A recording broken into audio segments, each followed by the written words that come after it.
Welcome to Error Code 990.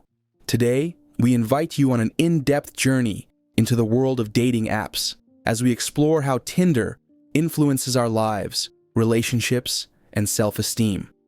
In a time marked by growing loneliness, societal fragmentation, and increasing challenges for young people in forming meaningful relationships, many are drawn to these platforms thinking, "What do I have to lose?" Yet, as we shall see, there is much more at stake. Tinder greets its users on the homepage with heartfelt testimonials from those who claim to have found the love of their lives through the app. Despite its promise of effortless connection, the reality is complex. Currently, nearly 2.3 million people in Poland use Tinder. The app presents you with photos and brief descriptions of individuals who match your preferred age range, gender, and proximity, requiring only one simple action: a swipe. Swipe right if you're interested, swipe left if you're not. When both parties swipe right, the app connects them based solely on this initial visual impression. To better understand the dynamics at play, it is important to acknowledge that men and women often approach partner selection differently. While it might be an oversimplification to say that men are purely visual selectors, research does suggest that physical appearance tends to play a more significant role for men than for women. For women, however, attractiveness is also deeply intertwined with character. Qualities such as care, assertiveness, confidence, chivalry, and even socioeconomic status matter. Furthermore, women in the human species tend to be more selective when choosing a partner, a trait that distinguishes us from other primates. In the realm of dating apps, where self-presentation is reduced to a single photo and a few descriptive words, the evaluation of attractiveness becomes overly reliant on looks alone. This reductionist approach can drastically diminish the real-world appeal of many men, whose genuine qualities and personality might shine through in face-to-face interactions, but are overlooked online. It is no coincidence that women on Tinder end up judging roughly 80% of male profiles as unattractive, a figure influenced not only by natural selectiveness, but also by the narrow criterion of appearance imposed by the app. Moreover, Tinder's user demographics reveal that men constitute a significant majority, with ratios of 3 to 4 men for every woman.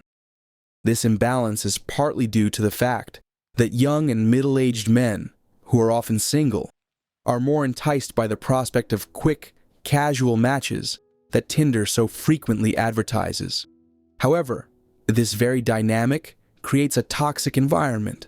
Women receive an overwhelming amount of attention, much of it unwanted, while men are left to face repeated rejections.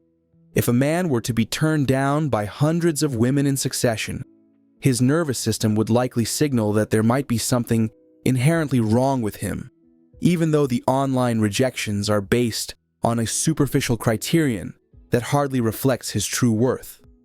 Psychologist Jonathan Haidt points out that dating apps can have a profoundly negative impact on young men, much in the same way that social media adversely affects young women.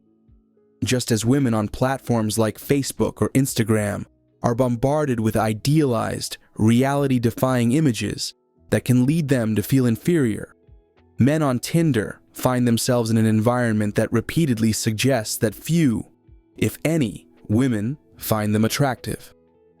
Adding another layer of complexity, biologist Brett Weinstein emphasizes that aside from investing in long-term relationships and family, one of the reproductive strategies observed in men is the pursuit of multiple short-term liaisons without any intention of deeper commitment.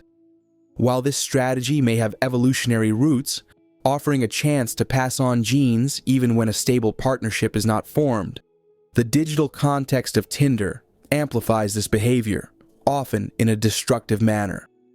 The model is disturbingly simple. After a brief encounter, contact is severed, leaving no opportunity for building lasting connections. With no shared social circles or habitual meeting places, it becomes all too easy to delete contacts, ignore subsequent messages, and move on without a second thought.